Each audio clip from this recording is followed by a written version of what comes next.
Good morning, everyone. I'd like to briefly introduce our special musician today. Dr. Marc Dickman is back to share his talents with us again. Yes. Today, Marc will be playing the euphonium, accompanied by our very own Dr. Gary Smart. Welcome back, Marc. It is a joy to have you here with us this morning.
Thank you, Mark and Gary. That was great. Our opening words this morning are by Margaret Wise. Come into this place with your whole self, the parts that are raw and exposed, the part that is beaming with joy, the part that is seeking the truth, the new, the possibility. Come into this place, open your heart, lay down your burden, lift up your hope for something new to happen.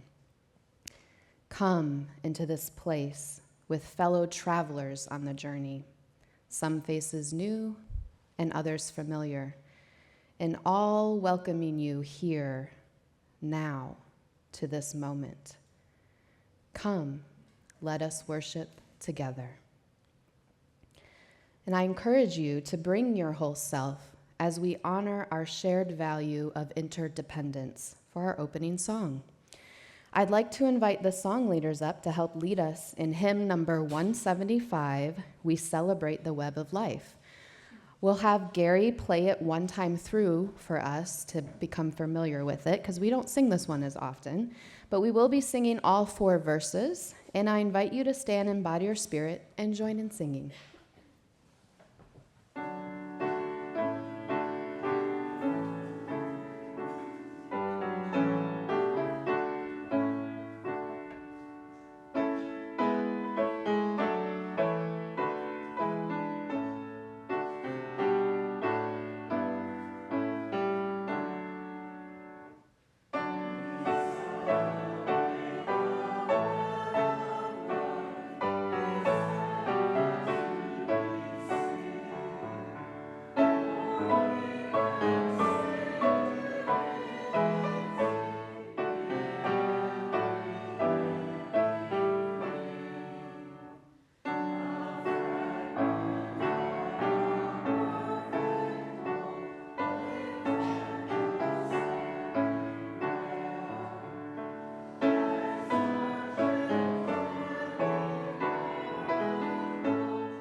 With reverence to the great web of life and with humility, we acknowledge our place in it. Let us now focus on the human perspective. I'd like to invite our Director of Lifespan Religious Education, Beth Curtis, up to share our time for all ages.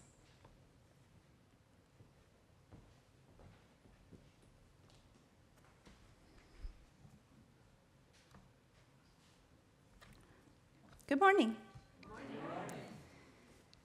Humanism is a philosophy or a way of thinking that says every person has the right, maybe even the responsibility, to think and to reason about what life means to them. Humanism has been entrenched in our faith for over a century. You can find the symbol of humanism, which you can see behind me, in the sources shown on the front of your order of service. And when the screen goes up, you can see it behind the screen. Now, 100 years ago, it was a radical concept to think that good church-going people could think for themselves about the existence of God. Most church-going people even to this day, go to a church that tells them what to believe and how to believe. Now, Unitarian Universalism has a long, wonderful history of allowing its congregants, even encouraging its congregants to think and to reason, to throw in some common sense and logic and when they think about the big questions. The story we're going to hear today is perhaps a cautionary tale, very lighthearted, about what happens when reason or logical thinking is thrown out the window. It is titled Stuck, and it was written by Oliver Jeffers. It all began when Floyd got his kite stuck in a tree. He tried pulling and swinging, but it wouldn't come unstuck. The trouble really began when he threw his favorite shoe to knock the kite loose. And that got stuck too. So he threw his other shoe to knock down his favorite shoe, and unbelievably, that got stuck as well. In order to knock down his other shoe, Floyd fetched Mitch. Oh, but cats get stuck in trees all the time, but this was getting ridiculous. Floyd fetched a ladder and was going to sort this out for once and for all. And up he threw it. I'm sure you can guess what happened next. The ladder was borrowed from a neighbor and would definitely need to be put back before anybody noticed. And in order to do so, Floyd flung a bucket of paint at it. And wouldn't you know, that bucket of paint got stuck. Then Floyd tried a duck to knock down the bucket of paint, a chair to knock down the duck, his friend's bicycle to knock down the chair, the kitchen sink to knock down the friend's bicycle, their front door to knock down the kitchen sink, the family car to knock down their front door. Hello? The milkman to knock down the family car. An orangutan to knock down the milkman, who surely had somewhere else to be. A small boat to knock down the orangutan, a big boat to knock down the small boat. A rhinoceros to knock down the big boat, a long-distance truck to knock down the rhinoceros. The house across the street to knock down their long-distance truck. Floyd? A lighthouse to knock down the house, no longer across the street, of course. A curious whale in the wrong place at the wrong time to knock down the lighthouse. Hi, what are you doing? And they all got stuck. A fire engine was passing and heard all the commotion. The firemen stopped to see if they could help at all. Can we help at all? Finally. And up they went. First the engine, followed by the firemen, one by one. And there they stayed, stuck between an orangutan and one of the boats. Now, firemen would definitely be noticed missing, and Floyd knew he was in big trouble. Then he got an idea and went and got a saw. He lined it up as best as he could, and he hurled it up at the tree. And that was it. There was no more room left in the tree, and the kite became unstuck. Whoop. Floyd was delighted. He had just about forgotten all about his kite, and he put it to use immediately, and he enjoyed the rest of the day very much. That night, Floyd fell asleep exhausted, though before he did, he could have sworn there was something he was forgetting. "Hang on a minute, lads, I have a great idea." The end. I'd like to officially welcome you to Buckman Bridge Unitarian Universalist Church, or BBUUC.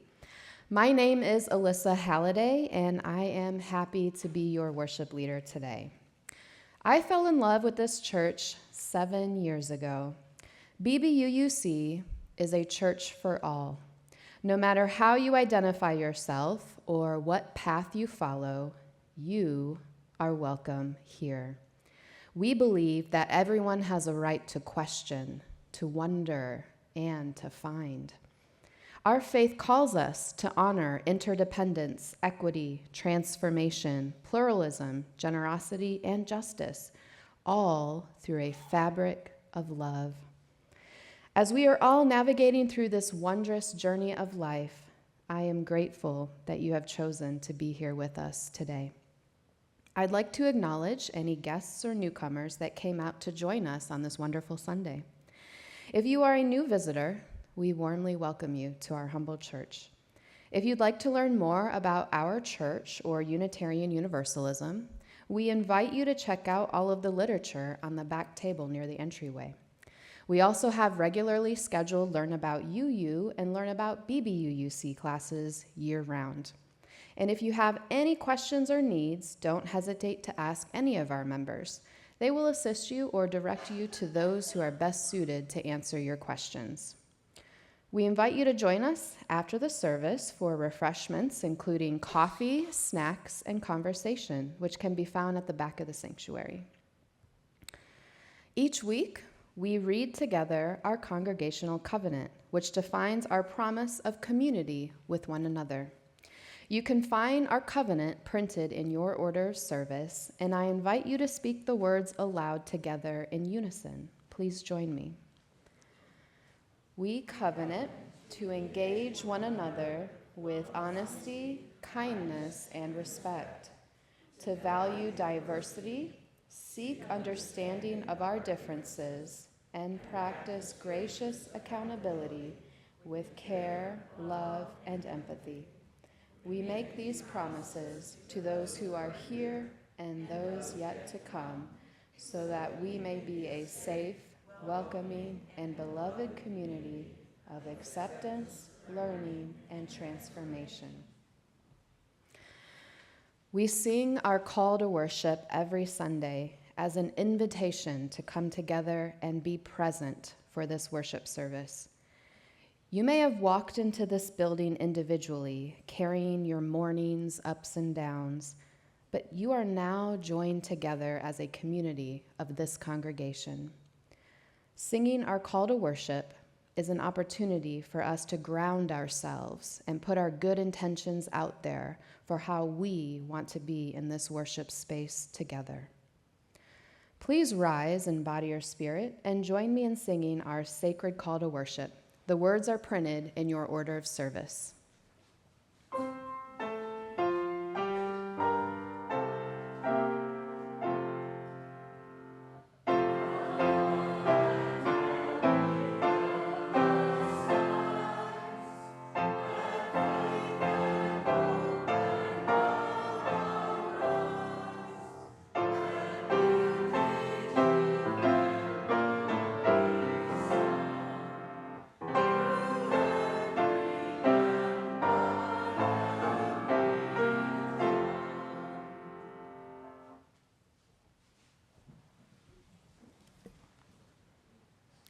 We light our chalice each Sunday morning as a symbol of our faith.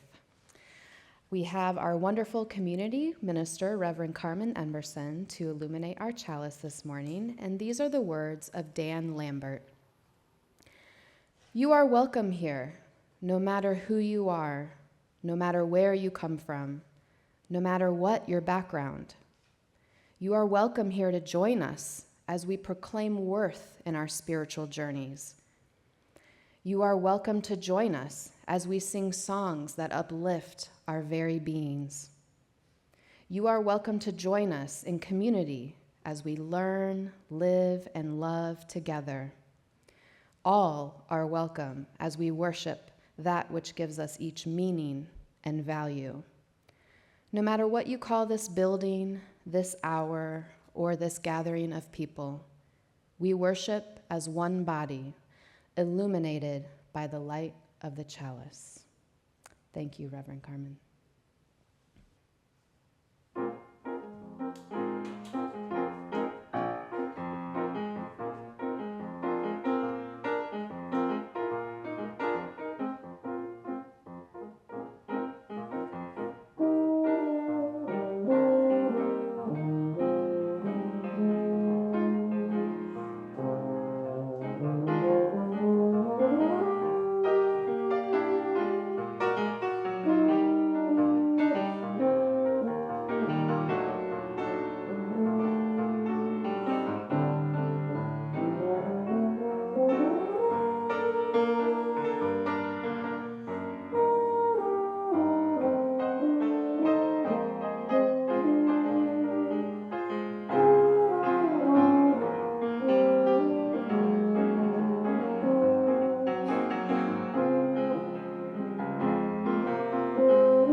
That was really nice. Thank you, Mark and Gary. Michael Hall shares that as we approach the time for our offering, give what you will for the church that has meant so much to you, for the church that meant so much to those who came before you, and for the church that will mean so much to the people you will never know. Give what you will, for you are a generous people. You can find giving envelopes in the hymnals. For those who prefer an alternative method, you can find the QR code in your order of service to donate, or go to the donate link on the website at bbuuc.org.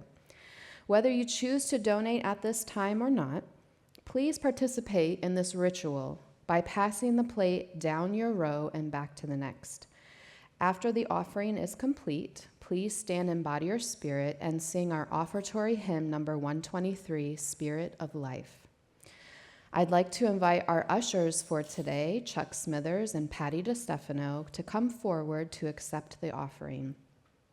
The morning offering will be gratefully received.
I'd like to introduce our virtual speaker today, Reverend Kaaren Anderson.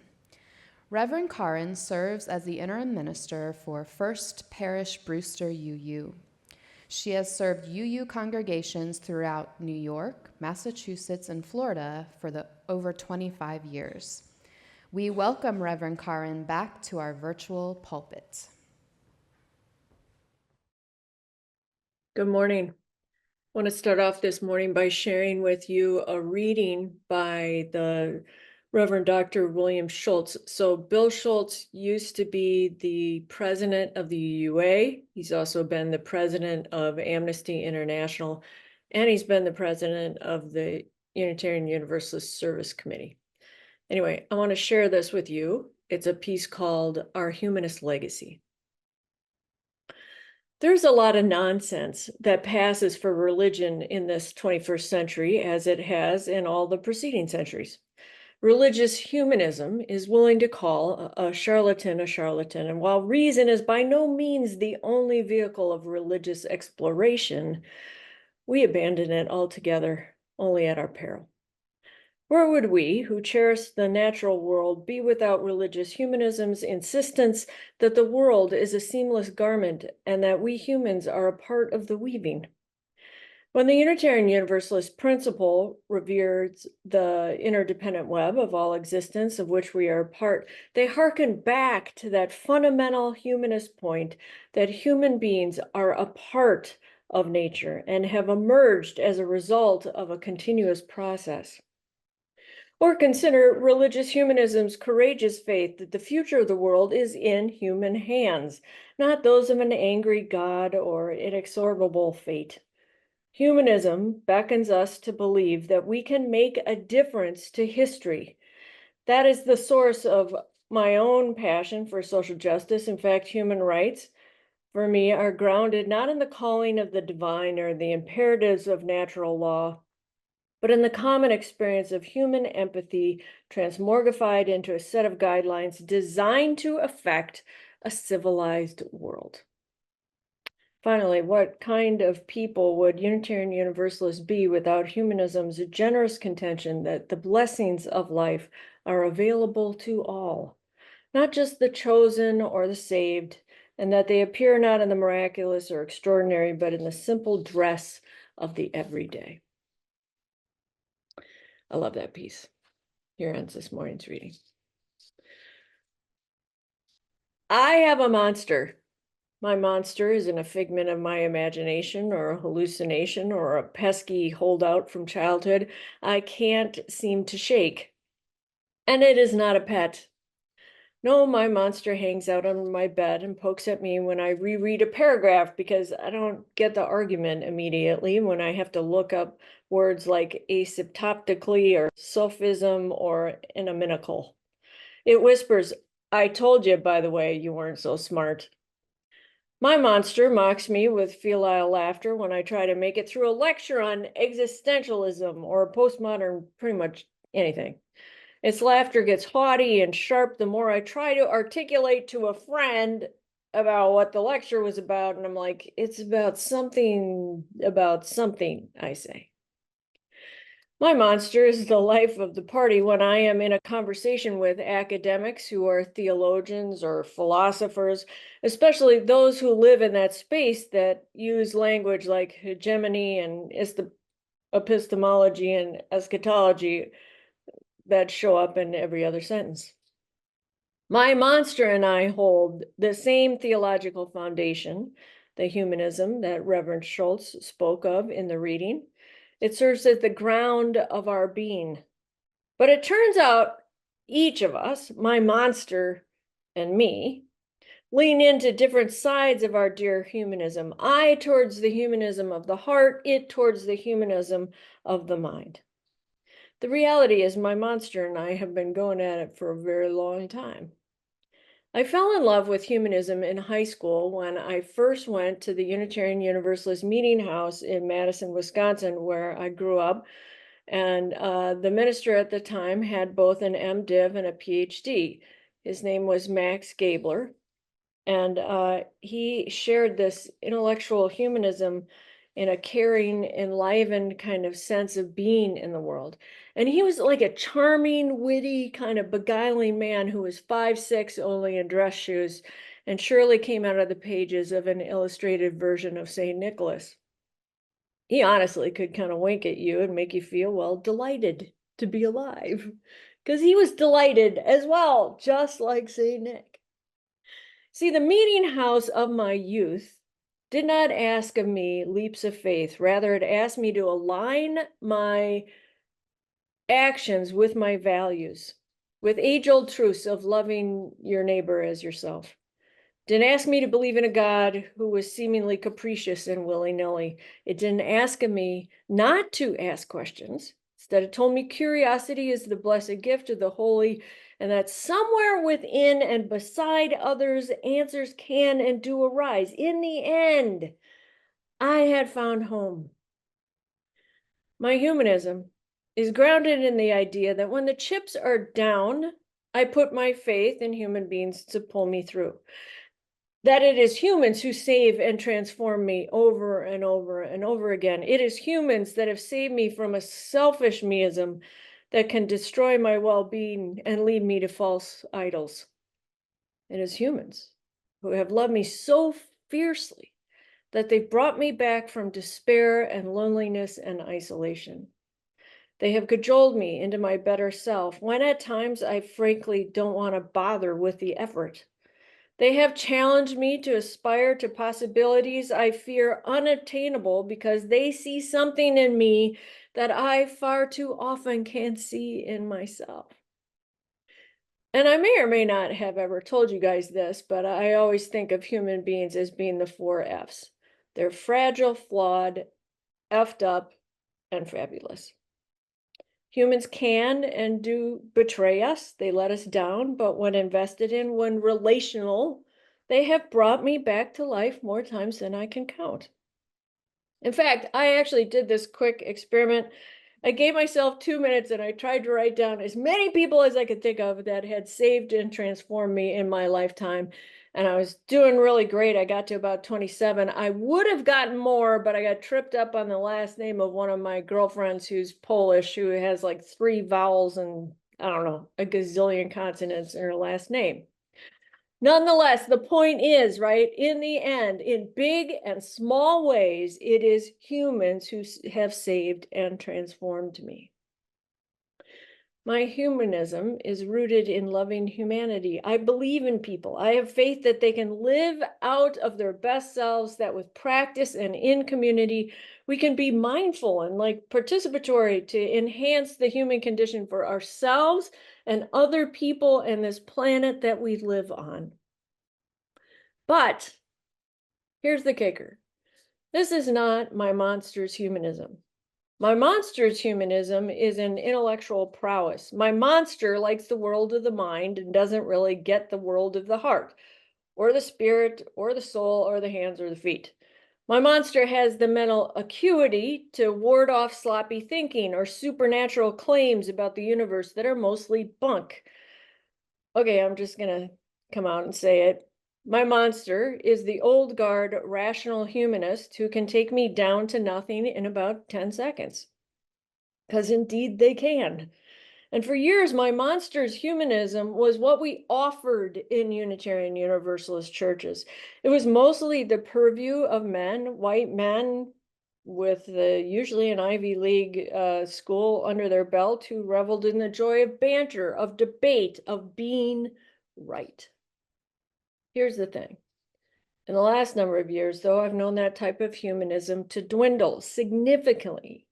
Now, within our UU churches, there's a far greater kind of understanding that we can hold head and heart together in our humanism, in our communities. Pretty much all of the churches that I have served, but primarily First Unitarian in Rochester, New York, where I was last called as a minister. We were a living, breathing example of humanism at its best, a humanism that was inclusive, that left room for theists to jump in and hold God and love God without having to become non-theists themselves. Our humanism was that embracing, at least I thought it was. Till a couple of years ago, when I had this very weird exchange. That's when my monster came out to play again and got on the phone line.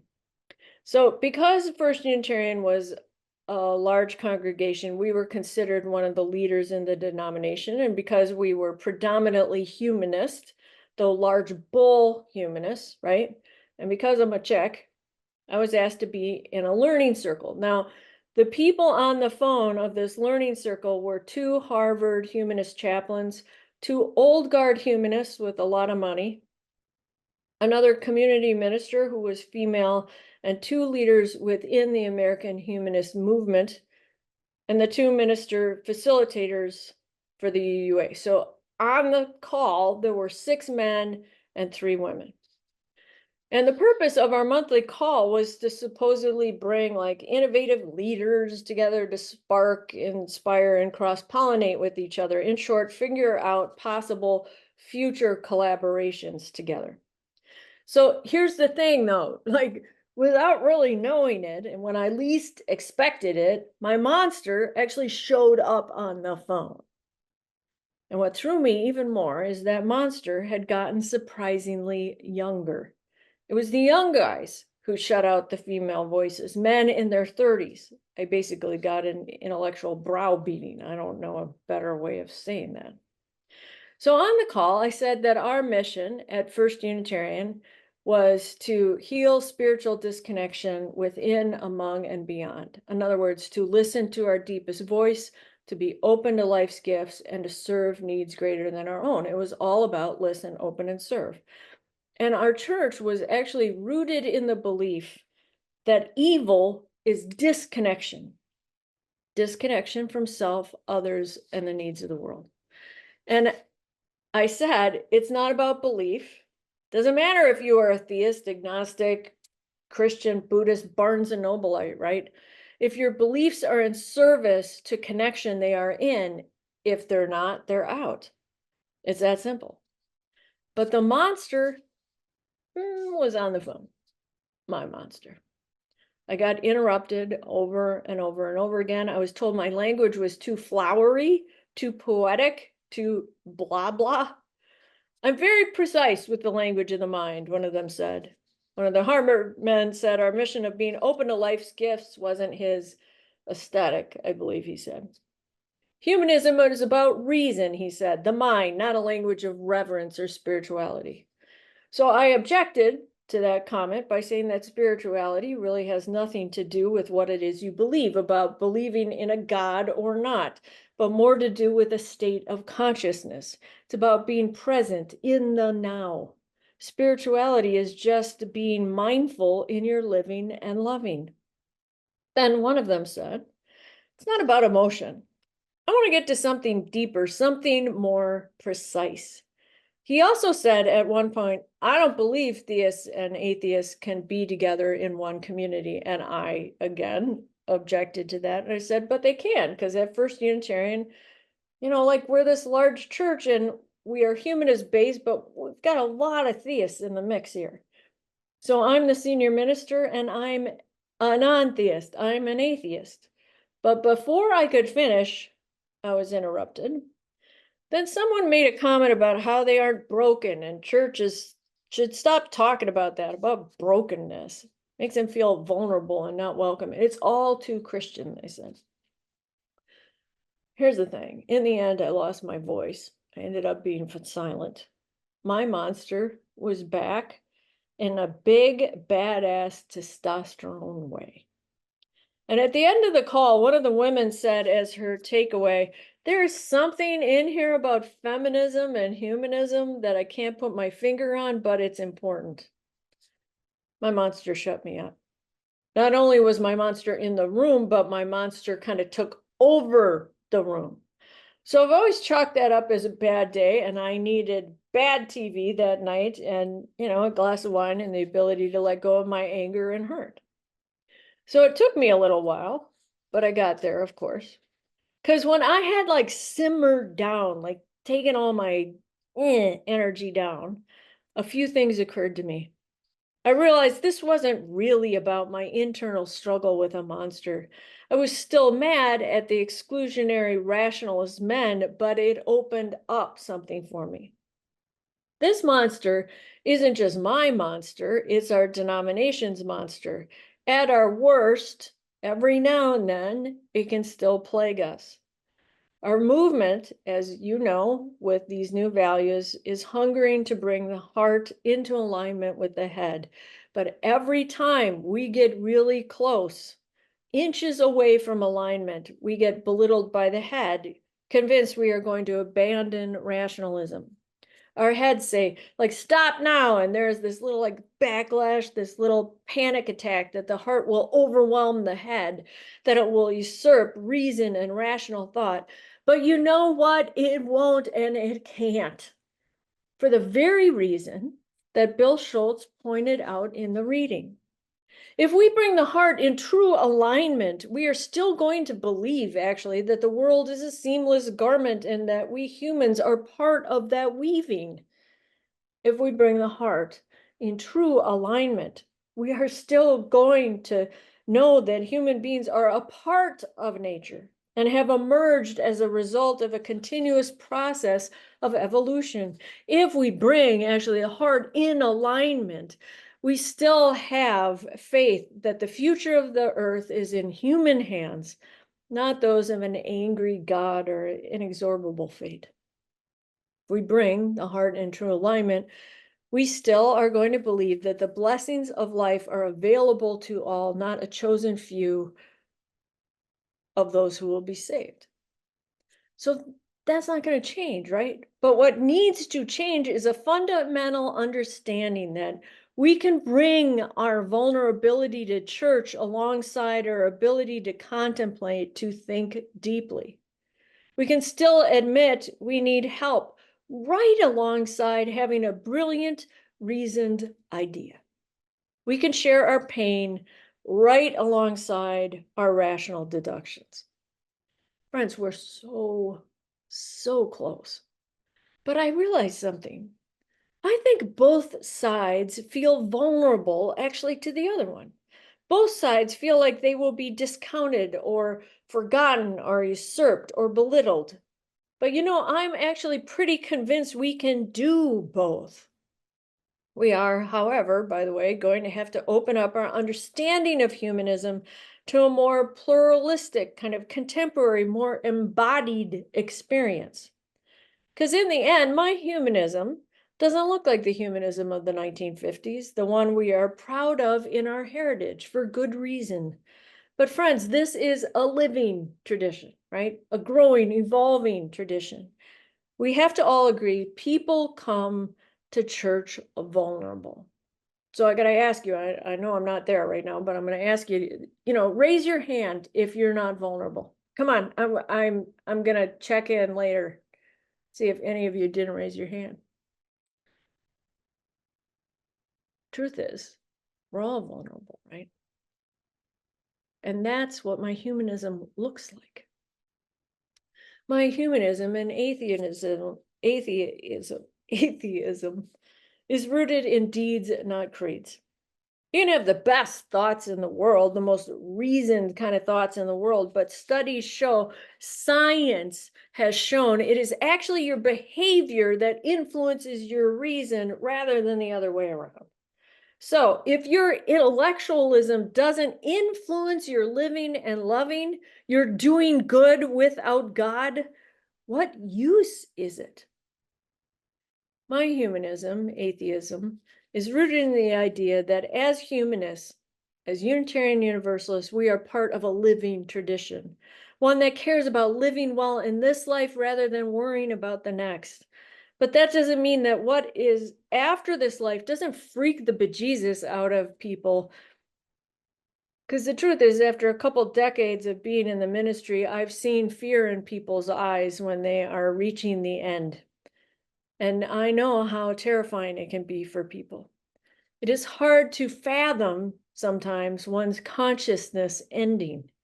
So we often say it is up to each of us to decide for ourselves what comes next, right? We often say it is up to however it is that your belief system sets you up for is what's going to happen. But the truth is, I actually think we have an answer of what happens after death. The answer for what is comforting and what supports us after death is science. It is thermodynamics, it is physics, it is biology, it is evolution. We are always still connected as we always have been. After my dad died, I got this tattoo on my arm that says, "From stardust I arrived, to dust I shall return." That is science, actually, that keeps me grounded and somewhat less afraid of death.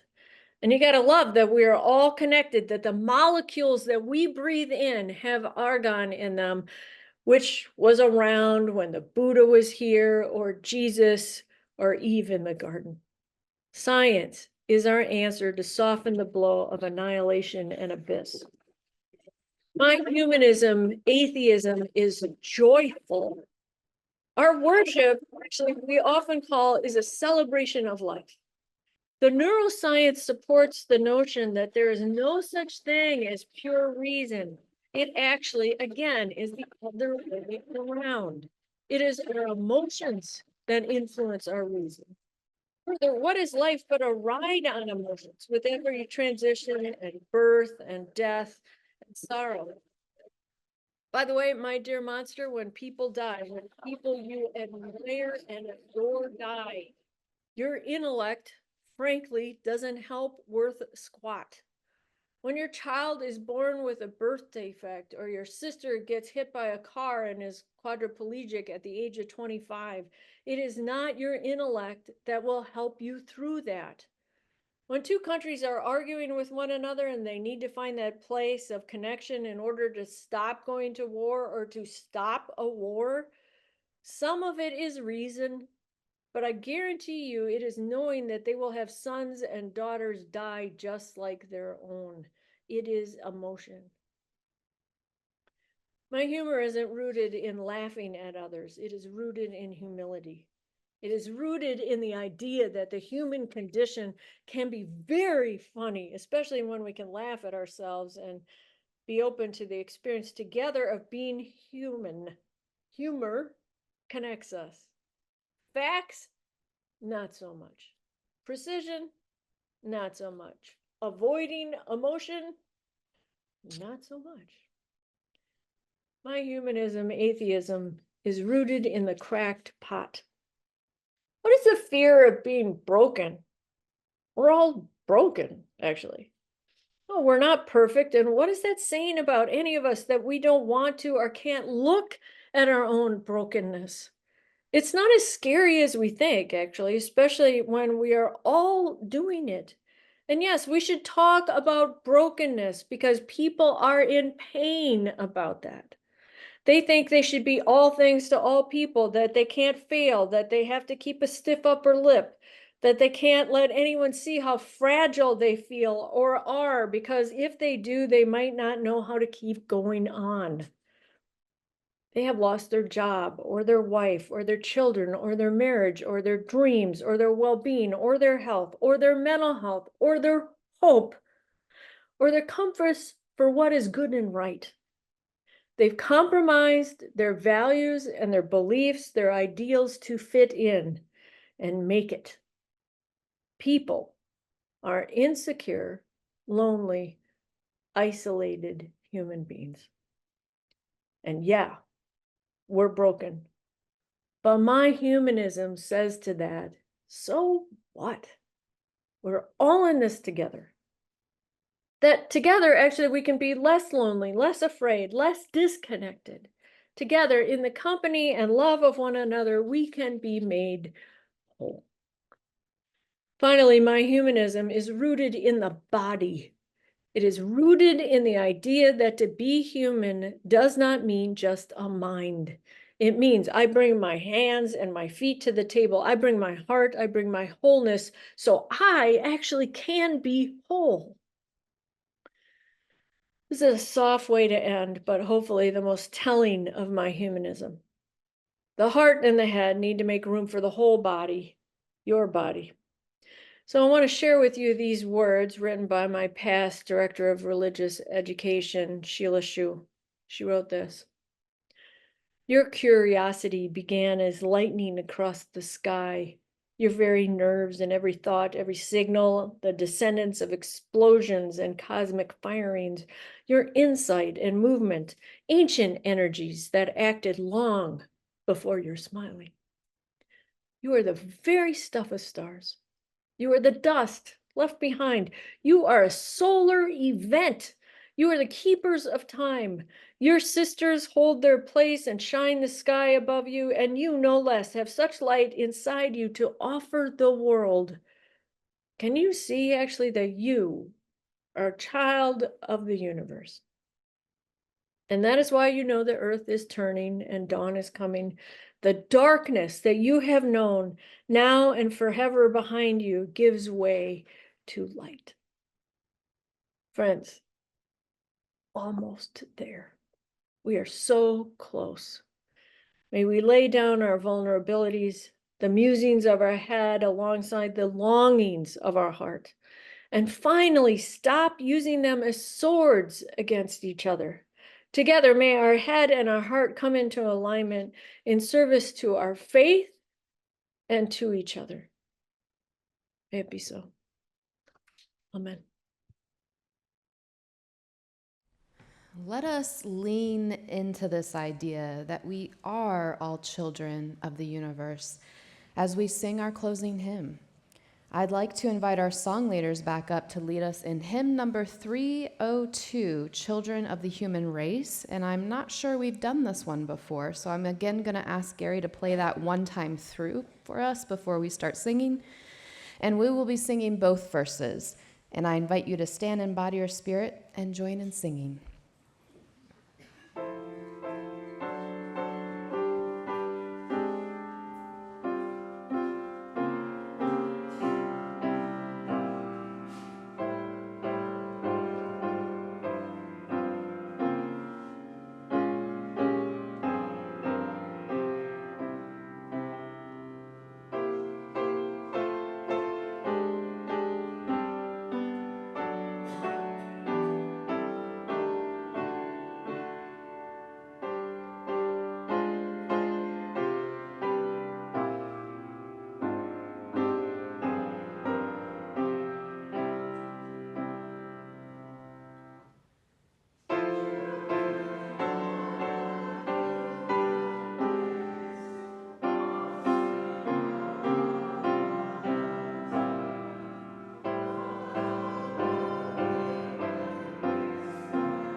Please remain standing for the benediction, and I'd like to invite Reverend Carmen back up, please, to extinguish the chalice as we hear these words from Reverend Scott Taylor. May we remember that we never walk out into the world alone. We stand on the shoulders of brave and generous ones who have gone before. We walk beside companions ready to catch us when we fall. We hold memories of dear ones in our hearts who keep us connected to our center. May we make this our most important work, to remember that who we are does not end at the edges of our own skin. May it be so. Blessed be. Thank you for being with us today.